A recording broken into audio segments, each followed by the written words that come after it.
हमारी भी दुर्दशा सत्संग से ही होती है, सत्संग से। हाँ, आप ही कह गए थे कि किसी को नहीं काटना, अहिंसा परमो धर्म। महात्मा बोले, अरे पगले, तू मेरे उपदेश का अर्थ ही नहीं समझा। मैंने कहा था तुम अहिंसक बनो, इसका अर्थ दूसरे को काटो मत। काटने के लिए मना किया था, लेकिन क्या फुफकारने के लिए भी मना किया था?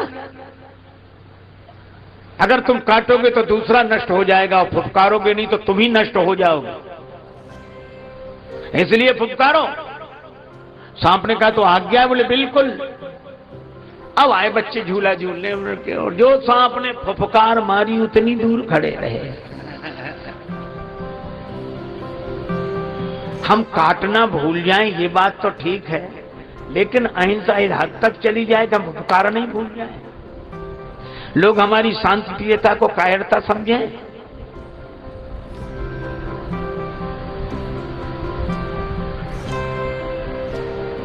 हमारे यहां के जितने भगवान हैं, जितने अवतार हैं, आप देखो सभी के हाथ में शस्त्र हैं। श्री राम जी के हाथ में धनुष बाण, हनुमान जी के हाथ में गदा, शिव जी के हाथ में त्रिशूल, माता भवानी के हाथ में तलवार है। सब शस्त्र क्यों रखते हैं? हमारे यहां दो की परंपरा है, शास्त्र और शस्त्र। हम लोग पहले शास्त्र से सबको समझाते हैं। शाह में दो डंडे लगते हैं, वो सा रहता है ऐसा, और दो डंडे, आधा लावाला सा, फिर त्रा, शास्त्र। तो हम शास्त्र से समझाते हैं, हनुमान जी की तरह विनती करो जोरी कर रावण। लेकिन जब कोई शास्त्र से नहीं समझता, हमारी खिल्ली उड़ाता है, तो फिर शास्त्र में से एक डंडा बाहर निकल आता है, और डंडा बाहर निकलते ही शास्त्री शस्त्र हो जाता है। तो हम शास्त्र शस्त्र दोनों से समझाते हैं, लेकिन पता नहीं हम लोगों को क्या हुआ, शास्त्र रह गए, शस्त्र तो गायब ही हो गए। शास्त्र आस्था की स्थापना करता है समाज में, और शस्त्र के द्वारा व्यवस्था होती है।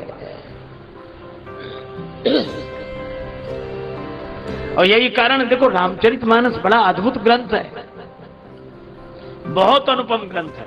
श्री हनुमान जी भेजे गए लंका में, और हनुमान जी ऐसे संत हैं कि जो कहा सो सहा। रावण अपशब्द बोलता है और हनुमान जी विनती करो जोरी कर राम। संत का यही स्वभाव है कि वो सब सहता है। खोद खाद धरती सहे, काट कूट बन राय, कुटिल वचन साधु सहे, सबसे सहा न जाए।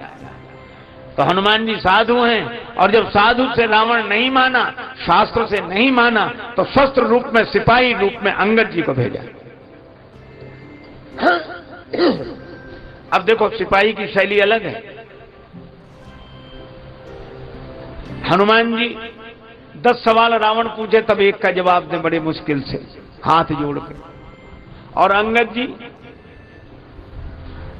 हनुमान जी को लोगों ने लात मारी, मारे चरण करें वो हांसी, पर हनुमान जी कुछ नहीं बोले। संत हैं, सब सह लेते हैं।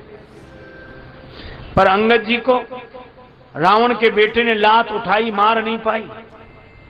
तई अंगद का लात उठाई, और अंगद जी ने गही पद पटके भूमि भमाई। लात उठाई, वही पकड़ के फिरा के जो जमीन में पटका, नीचे गिरते ही ऊपर गया। और जो राक्षस समझ रहे थे कि वही बंदर आया, जो देखा वो बंदर नहीं है, वो नहीं है। रास्ता बिना पूछे अंगद जी को रास्ता, इधर से इधर से इधर से जाइए, इधर से। अंगद जी ने सोचा हम रास्ता पूछ ही नहीं रहे, बता काहे को रहे। लोग बोले हम तो इसलिए बता रहे हैं कि हम तो जो पहले आए थे उन्हीं से समझ गए, पर रावण ही नहीं समझा, तो उधर ही जाओ।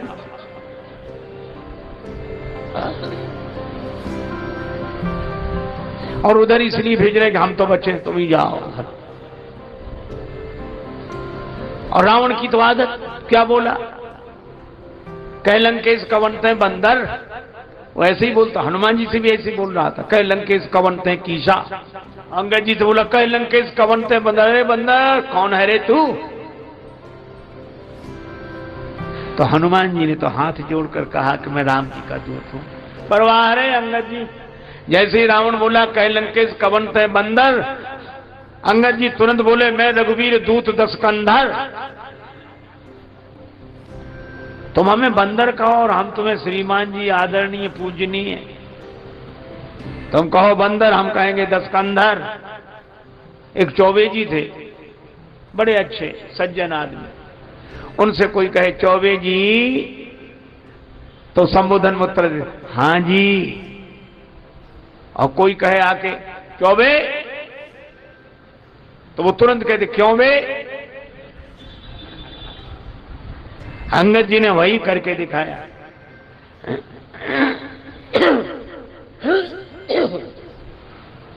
जिस रावण की सभी स्तुति करते हैं, मैं प्रसंग नहीं कह रहा हूं, केवल एक बात कह रहा हूं। हनुमान जी ने भी कहा था रामचरण पंकज उर्धरव, हनुमान जी की शैली अलग है।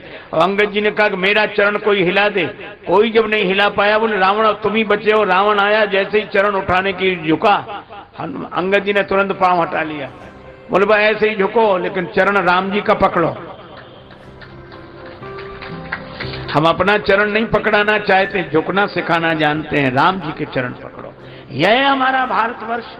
लक्ष्मण जी ने यही कहा कि कोई कुछ करता रहे, कोई कुछ बकता रहे, आप चुपचाप बैठे रहो। तो लक्ष्मण जी हैं युद्ध के पक्ष में, ताकि इन आतताइयों को सजा मिले, और राम जी कहते युद्ध का परिणाम बुरा मत करो। अच्छा, हमारे सामने भी यही समस्या है, युद्ध करें न करें। एक मत राम जी का है, एक मत लक्ष्मण जी का है, लेकिन राम जी ने कहा चिंता मत करो, युद्ध की जरूरत नहीं है, शांति हो जाएगी। का कैसे होगी शांति? इसीलिए आप वर्णन पढ़ते हैं, परशुराम जी तब मिले जब राम जी की बारात लौटकर अयोध्या जा रही थी।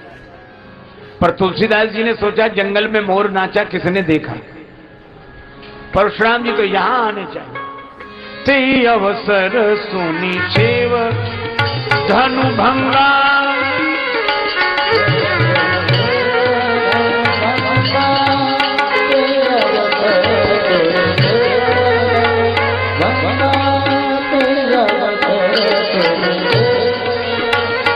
भंगा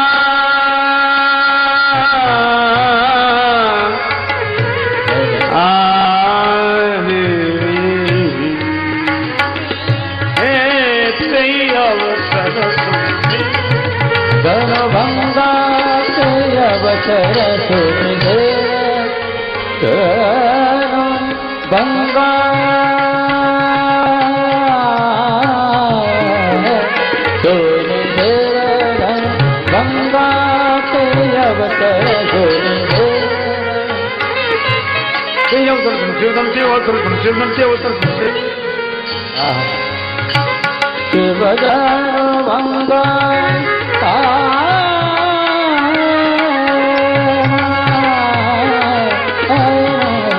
के अवसर देवधन गंगा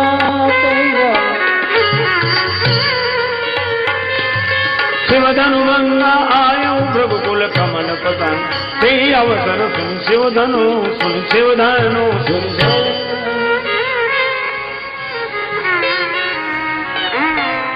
उसी समय परशुराम जी फरसा लिए वीर वेश में सामने आकर खड़े हो गए।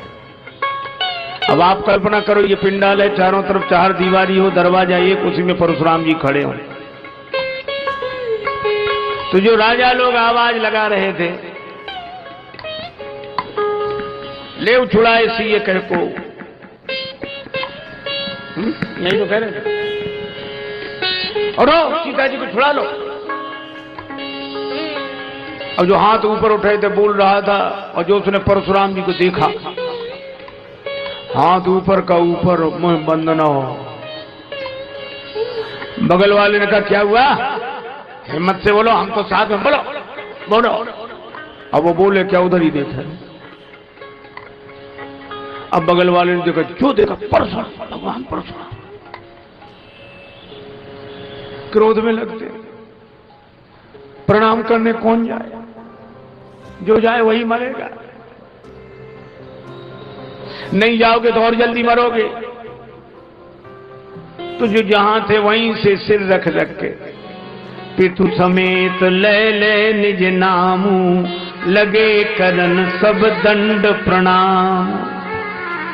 और परशुराम जी जिसकी ओर गौर से देखें, जिसे पहले भी कहीं देखा है, वो समझता था कि बस हमारी उम्र के दिन पूरे हो गए। यही सुभाए चित वही हित जानी,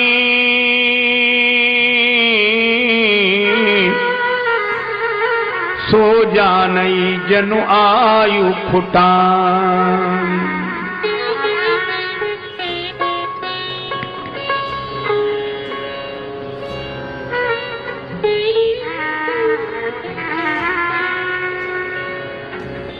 जनक जी ने आकर प्रणाम किया, सीता जी से प्रणाम कराया, विश्वामित्र जी आए, राम जी लक्ष्मण जी को बाद में बुलाया, पहले नहीं।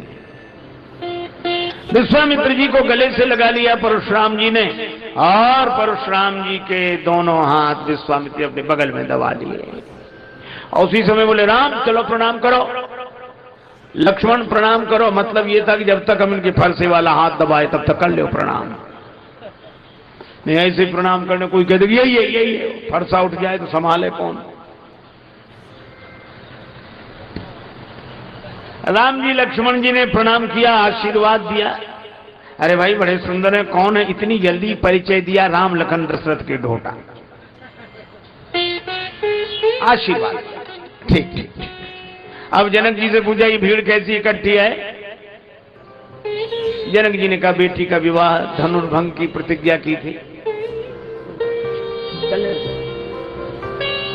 धनुर्भंग की प्रतिज्ञा की थी। परशुराम जी ने पूछा क्या धनुष टूट गया?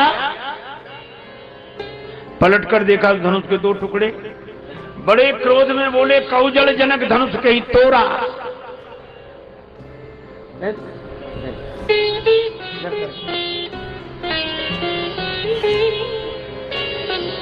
अब जनक जी डर के मारे उत्तर नहीं दे रहे।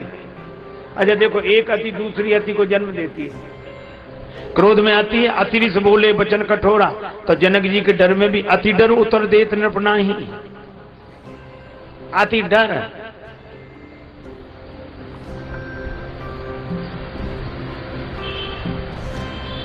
राम जी ने देखा कि कोई नहीं बोल रहा है। राम जी माने भारतवर्ष का आदर्श। श्री राम उठकर खड़े हुए और बड़े संयत भाव से कहा, नाथ शंभु धनु भंजनि हारा, होई है कोई एक दास तुम्हारा। आपका कोई दास होगा। परशुराम जी बोले, दास वो होता जो सेवा करे, सेवक तो जो करे सेवका, ये सेवा का काम है। राम कान खोलकर सुन लो, जिसने शंकर जी का धनुष तोड़ा वो सहस्त्राबाहु के समान हमारा शत्रु है। सभा में बैठे राजा कांप गए। जब परशुराम जी ने भरोसा दिखाया, सहस्त्राबाहु के समान हमारा शत्रु है, तो राजा लोग कहते, हे भगवान अच्छा रहा कि हमसे धनुष नहीं टूटा,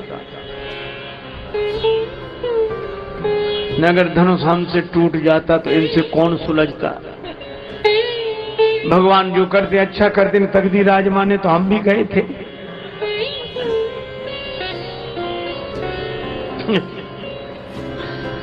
कुछ दम्भी स्वभाव के राजा थे। दम्भी स्वभाव के राजा क्या बोले, हम तो जानते थे, हम जानते पहले से पता था। धनुष तोड़ने के बाद यही नौबत आई, इसलिए उन्हें जानबूझ के धनुष नहीं तोड़। नन्हे से राजकुमार राम जी धनुष तोड़ सकते, क्या हम नहीं तोड़ सकते? पर ये हमारी दूरदर्शिता है। कुछ लोग ऐसे भी दूरदर्शी होते हैं। एक आदमी रेल की पटरी पे सो रहा था, कुछ लोग समझाने गए यहाँ काहे को पड़े, बोले मरने के लिए। अरे का जिंदगी बड़ी कीमती है, मरो मत। बोले पक्का निश्चय। पर समझाने वाले ने देखा सिरहाने इतनी रोटियां रखे, बोले जो रोटियां काहे को रखे, बोले वाह इतना भी नहीं जानते, रेलगाड़ी लेट हो गई तो भूखों मरेंगे। कुछ लोग ऐसे भी दूरदर्शी।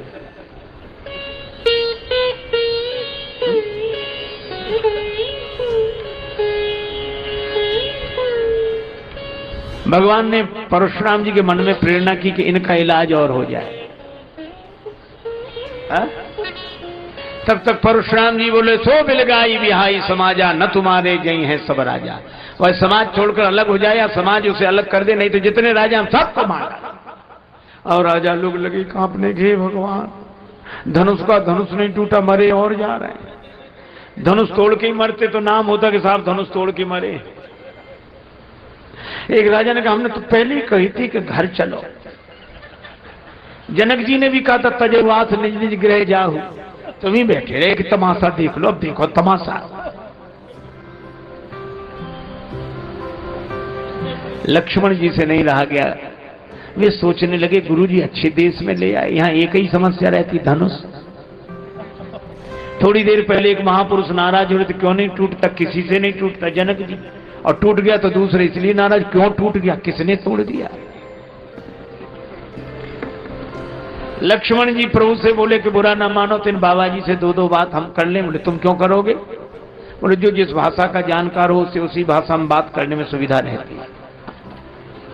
आपकी भाषा ये समझ नहीं सकते, इनकी भाषा आप बोल नहीं सकते, इनकी भाषा के विशेषज्ञ तो हम हैं। अंग्रेजी जानने वाले से अंग्रेजी में, हिंदी जानने वाले से हिंदी में, उर्दू जानने वाले से उर्दू में, जो जिस भाषा का जानकार हो। अब जानकारी हो ना, शब्द ही शब्द याद हो। कुछ लोगों को ऐसे ही शब्द याद होते हैं। एक आदमी को अंग्रेजी के 3-4 अक्षर याद हो गए, अर्थ पता ही नहीं था, वो 3-4 शब्द ही बोलता था बस। Yes, no, very good, thank you. और जब निकले कोई मिले क्रम से बोलते यस, फिर कहता no, very good, thank you. लोग हंसते थे, उसे खुद पता नहीं था इनका मतलब क्या है। एक बार रेल में जा रहा था, किसी की अटैची चोरी हो गई, तो किसी ने कहा कि भाई साहब आपने हमारी अटैची देखी है। उसे अंग्रेजी बोलने का मौका मिला। अटैची देखिए, बोले यस। तो बोले प्लीज दे दीजिए। तो दूसरा अक्षर बोला नो। उसने डांटा कि हमारी एक अटैची का देने ना, चले जा। सो बोला वेरी गुड। तो उसको लगी गुस्सा के लाश 2-4 थप्पड़ लगाए और उसे लगा आखिरी सब तो बोल ही थे। तो बोला थैंक यू। अरे शब्दों का अर्थ तो पता हो। तो लक्ष्मण जी ने कहा कि इनकी भाषा में मैंने समझा दे।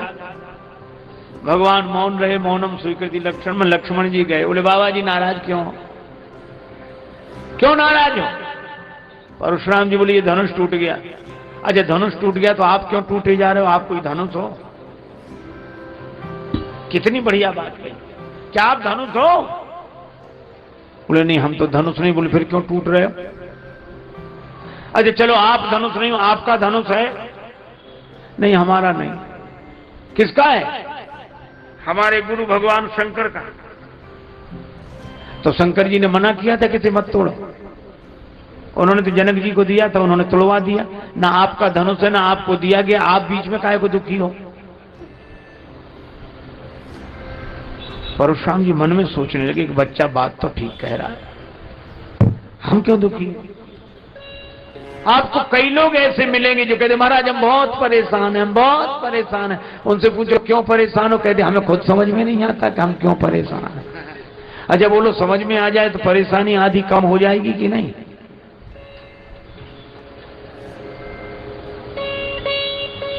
लेकिन आपको पीड़ा है, पीड़ा का अनुभव आप करते हैं, पर रोग का निर्णय डॉक्टर करता है। लक्ष्मण जी ने कहा परशुराम जी महाराज आप पीड़ा का अनुभव कर रहे हैं, लेकिन रोग कौन सा है वो मैं बता रहा हूं। और लक्ष्मण जी ने रोग बताया। बड़ा अच्छा वर्णन है श्री राम कथा में। यही धनु पर ममता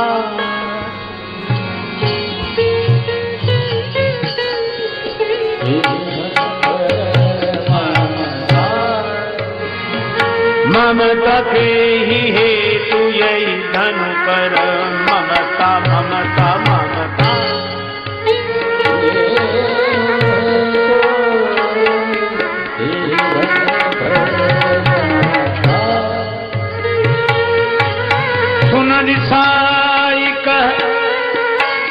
भ्रगुकुल के तू हे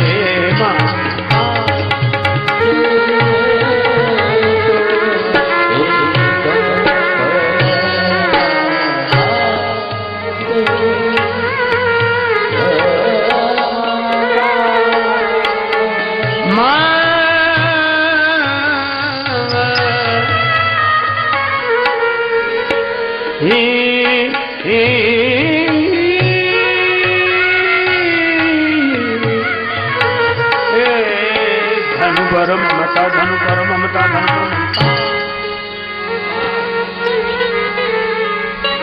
इस धनुष से आपकी ममता है और महाराज ये ममता पर चोट लगी है, ये ममता आपको दुखी कर रही है। अच्छा देखो कितनी बढ़िया बात, हम लोग अगर अपने जीवन की ओर देखें, किसी का मरना हमें दुखी नहीं करता। हम लोग सवेरे सवेरे अखबार पढ़ रहे होते हैं, नाश्ता कर रहे होते हैं, चाय ले रहे होते हैं, नमकीन बिस्कुट लड्डू, उसी समय अखबार सामने होता है और मान लो उसमें लिखा हो भारी भूकंप, 500 लोग मरे, रेल की भयंकर दुर्घटना, 700 मरे। हा? हम लोग ऐसे पढ़ते रहते, कितने मरे? 700। ज्यादा मरे होंगे, अखबार वाले कम छापते हैं। चाय नहीं लिया आपने? चाय नहीं। अब भूकंप में वजह, अरे ज्यादा मरे होंगे। तो आंकड़े, सरकारी आंकड़े, आप लड्डू ले, नमकीन ले।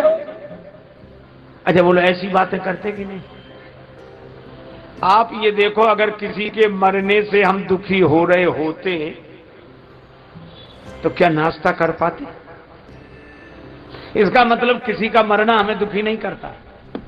और मान लो अपना ही कोई खास बीमार हो जाए, अस्पताल में भर्ती, रो रहे, अरे कहा कि अब तो डॉक्टरों ने कंट्रोल कर लिया, आपने कल से कुछ पानी भी नहीं पिया है, कुछ तो रोने लगते। जब तक वो स्वस्थ ना हो जाए हम तो पानी भी नहीं पिए। एक आदमी मरा नहीं, बीमार है, हम पानी भी नहीं पी पाते। और 1000 मर गए थे तब कुछ नहीं लगा, 700 मरे तब कुछ नहीं लगा, और एक आदमी के बीमार होने में। इसका अर्थ है कि हम मृत्यु के कारण दुखी नहीं होते, ममता के कारण दुखी होते हैं।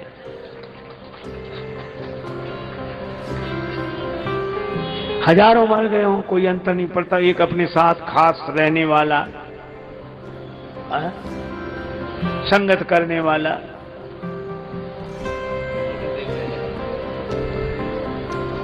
और मान लो मर जाए तो कितनी मन को समझाओ, दुख होता है ममता के कारण।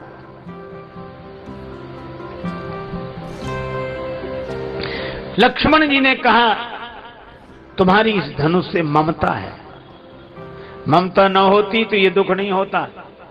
और रामचरितमानस में कहा ममता दाद, ये दाद का रोग बड़ा खराब होता है महाराज, जिन्हें होती है वही जानते हैं। दाद जब देखो तो खुजली, औरों के भी अंग हैं, उन्हें नहीं लगती खुजली क्योंकि दाद नहीं है। इसी तरह ममता की दाद जिसके मन में होती है उसी को वासना की खुजली लगती है। अब बात तो लक्ष्मण जी ने सही कही, ममता, लेकिन केवल ममता होती तो दूर हो जाती। अहमता, छोटा बच्चा हमें समझा रहा है। एक वृद्ध से व्यक्ति ने कहा, बच्चे ने, कि भगवान का भजन करो। तो वृद्ध क्या बोला, कलयुग आ गया है, कौन कलि के गुण गावे रे, छोकरा ज्ञान सिखावे रे। बेटे ने कहा कानों से भगवान की कथा सुनो, इन कानन से सुनो अब कृष्ण कथा दिन रात। वृद्ध क्या बोला, जो सुन तो गांव में छिपके सबकी सुन तो बात, बने बहरा पछतावे रे। कथा सुनो। बोले अगर सुनाई पड़ता तो गांव भर की बातें ना सुनते।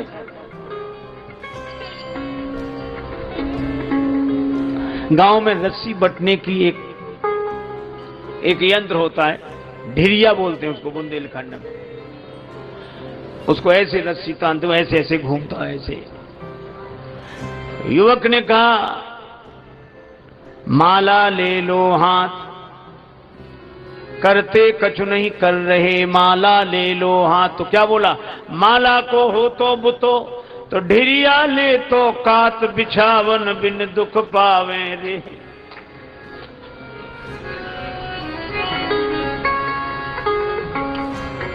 इन नैनन सूझे नहीं, करो राम का ध्यान।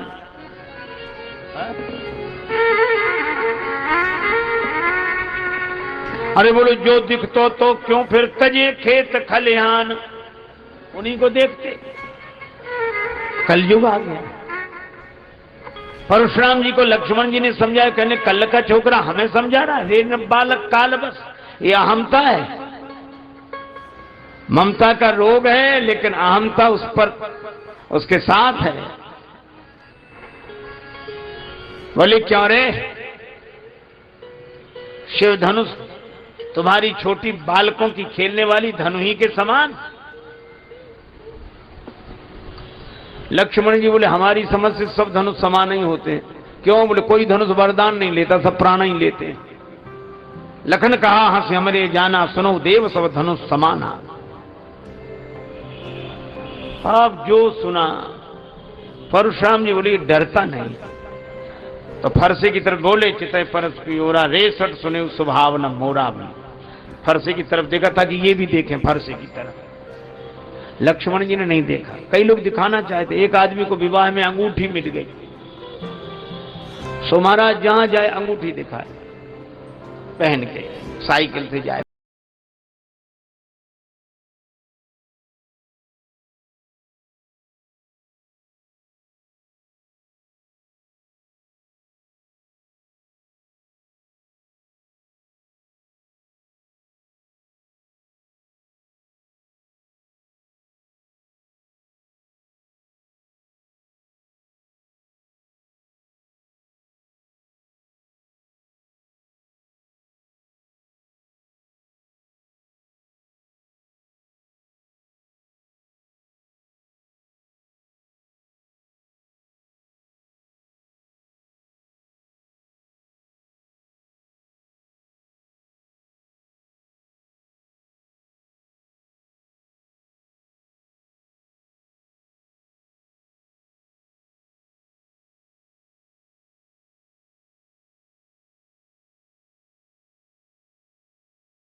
आज आप क्रोध शांत करें। परशुराम जी बोले कैसे क्रोध शांत होगा, राम तोर भ्राता बड़ पापी, अगर ये फरसा नहीं चला तो। बोले अगर फरसा चलने से ही क्रोध शांत होता हो तो मेरा सिर झुका है, चलाइए फरसा। कर कुठार आगे यह शीशा। अब परशुराम जी ने फरसा उठाया तो फरसा चले ही नहीं। कैसे चले फरसा, हाथ चले तब तो फरसा चले। अच्छा हम लोग कितने खुश होते हैं, कई बार कहते उनकी चिंता मत करो, वो तो हमारे हाथ में। अक्सर लोग कहते भैया उनको देख लेना, वो अरे हमारे हाथ में, वो हमारे हाथ में। हम लोग बहुत खुश होते हैं हमारे हाथ में, लेकिन हमारे हाथ में ठीक है, आपके हाथ में भगवान करे सब कुछ रहे, लेकिन ये बताओ आपका हाथ आपके हाथ में है। एक आदमी से किसी ने कहा कि दान दो, बड़ा सत्संग हो रहा है, बड़ा कार्यक्रम हो रहा है, महाराज का आश्रम बन रहा है और वृंदावन दो।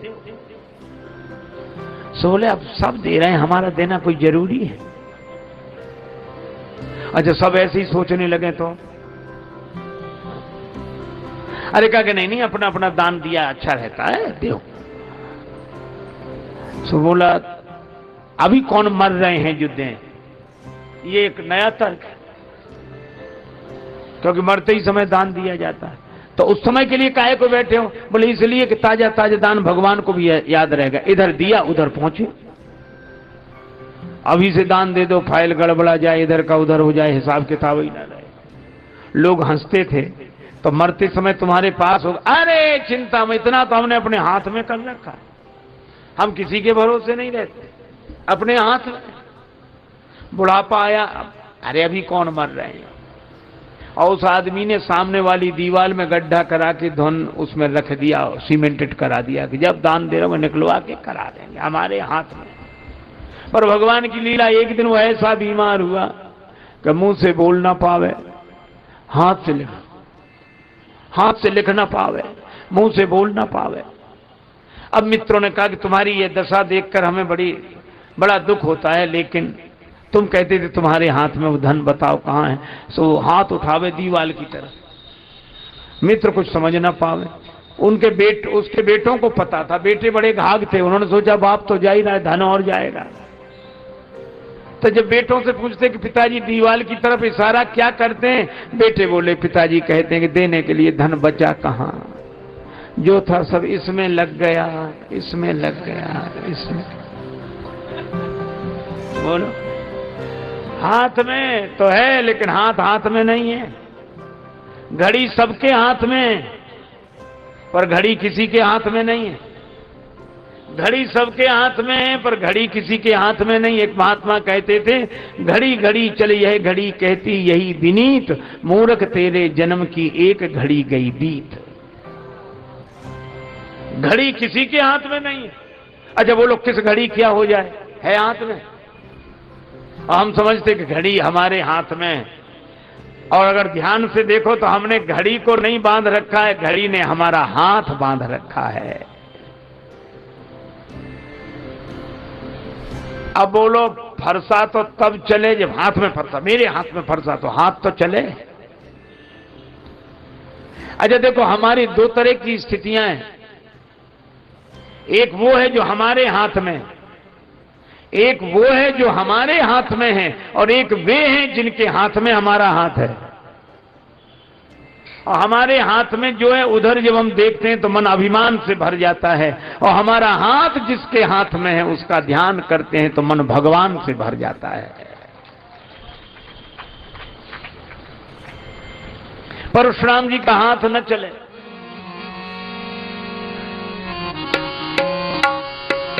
बहई न हाथ दहई रिस छाती हाथ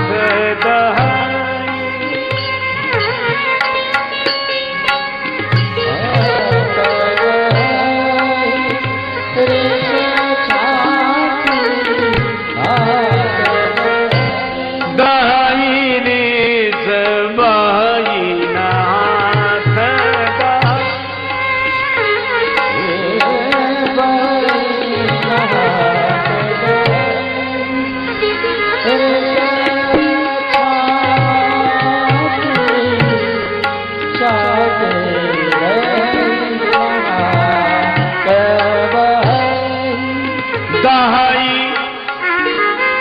विष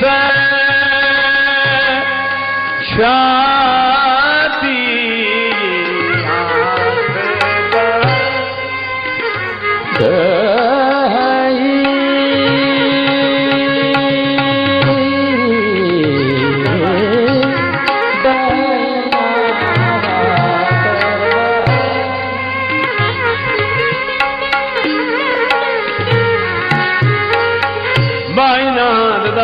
छाती बाई नाथ दाई छाती बाई नाथ।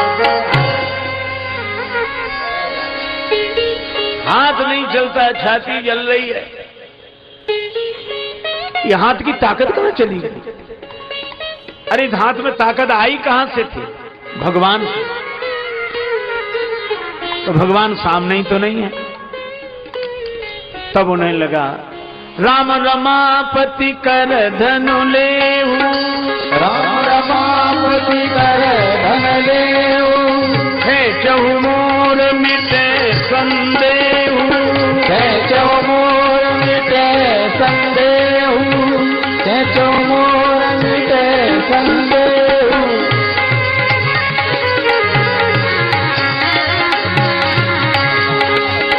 है चहु मोर मिटे कैचो मोर मिटे संदेहू, कैचो मोर मिटे संदेहू, कैचो मोर मिटे संदेहू। हे राम जी, मुझे लगता है भगवान विष्णु का इस रूप में अवतार हुआ है। इस धनुष को चढ़ा दी। तो परशुराम जी ने धनुष को देने की इच्छा की, तब तक देत चाप आप ही चले गए। धनुष अपने आप गया। परशुराम जी को लगा कि मेरा हाथ चैतन्य ये चल नहीं रहा है और धनुष जड़ ये अपने आप चल रहा है। हाथ में चेतना है, ये चल नहीं रहा है, धनुष अपने आप चल रहा है। लक्ष्मण जी बोले सामने देख लो कौन खड़े हैं। राम जी, इनकी विशेषता क्या है? जो चेतन कहां जड़ करई, जड़ ही करई चैतन्य, अस समर्थ रघुनायक कहीं भजे ही जीवते धन्य। ये जड़ को चैतन्य, चैतन्य को जड़ बना देने की क्षमता रखने वाले।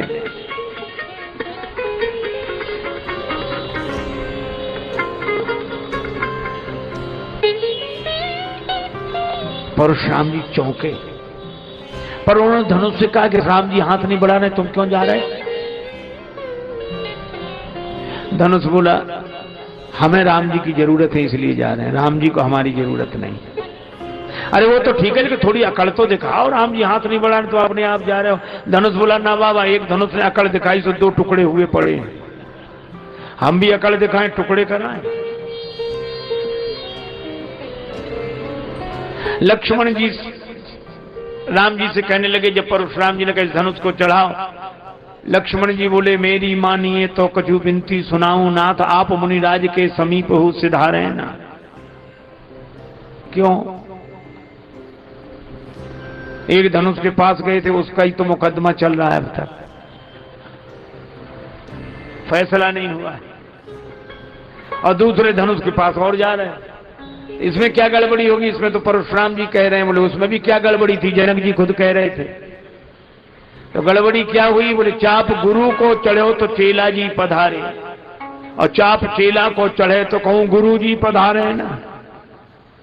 अभी तो परशुराम जी आगे मेरे गुरु का धनुष किसने तोड़ा, थोड़ी देर में शंकर जी मेरे चेले का धनुष किसने तोड़ा। ये तोड़ने ही तोड़ने की बात करोगे कि जोड़ेंगे? राम जी मुस्कुराए। तब तक धनुष राम जी के पास आया, राम जी ने धनुष तान कर चढ़ा दिया। अब इसका लक्ष्य बताओ। परशुराम जी हाथ जोड़कर सिर झुका दे, प्रभु इस बाण से मेरे पुण्यों को नष्ट कर दो। लक्ष्मण जी ने कहा पुण्य नष्ट करा रहे हो, पाप नष्ट कराओ। परशुराम जी ने कहा कि पाप तो उसी समय नष्ट हो गए जब इनका दर्शन हुआ, भगवान का दर्शन हुआ, पाप नष्ट। पुण्य बचेगा। अच्छा, जब पाप पुण्य दोनों नहीं बचेंगे तो जीवन चलेगा कैसे? गति राम ही सो मति राम ही सो, रति राम सो राम ही को बलु है।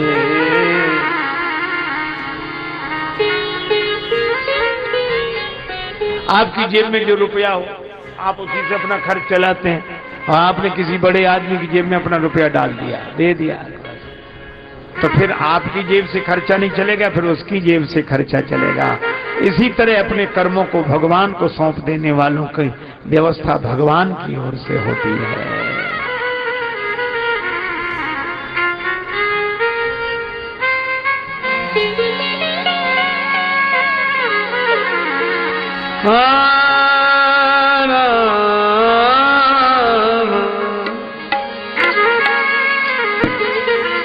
राम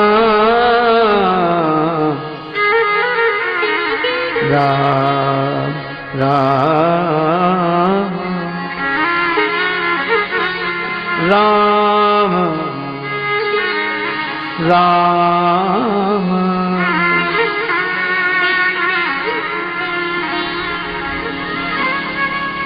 कही जय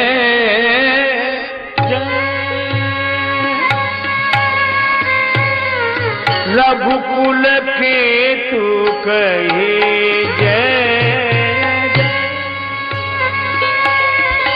रघुकुल के तू कहे जय। अनुचित बहुत कहूं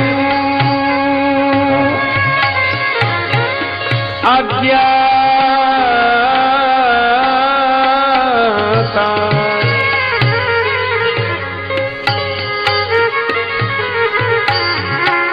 क्षमहु क्षमा क्षमहु क्षमा क्षमहु क्षमा। मंदिर दो भ्राता,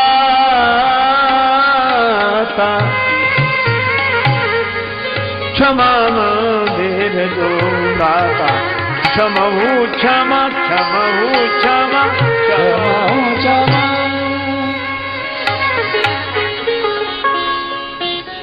दोनों भाइयों से क्षमा मांग रहे हैं।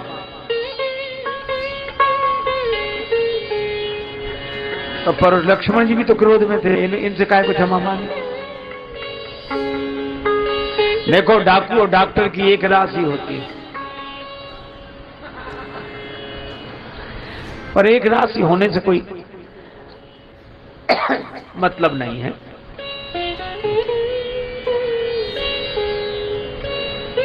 डाकू के नाम के साथ कुख्यात, डॉक्टर के नाम के साथ विख्यात। डॉक्टर को इनाम दिया जाता है, डाकू पर इनाम बोला जाता है, दोनों के हाथ में छुरी और दोनों चलाते हैं। लेकिन अंतर यही है कि डाकू जीवन नष्ट करने के लिए छुरी चलाता है और डॉक्टर जीवन बचाने के लिए छुरी चलाता है। लक्ष्मण जी ने जो क्रोध किया वो परशुराम जी के उपचार के लिए। अच्छा देखो, एक बात और बताएं आपको,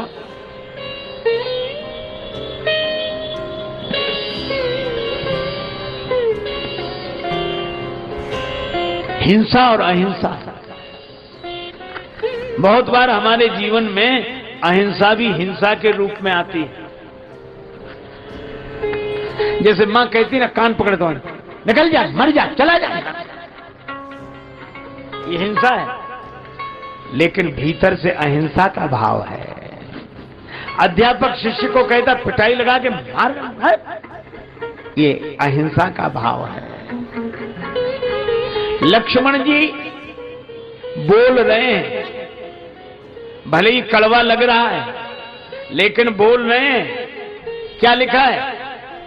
बोलत लख नहीं, बोलत लख नहीं, जनक डिराही। लेकिन परशुराम जी बोल नहीं रहे हैं। क्या लिखा है? भृगुपति बकही कुठार उठाए।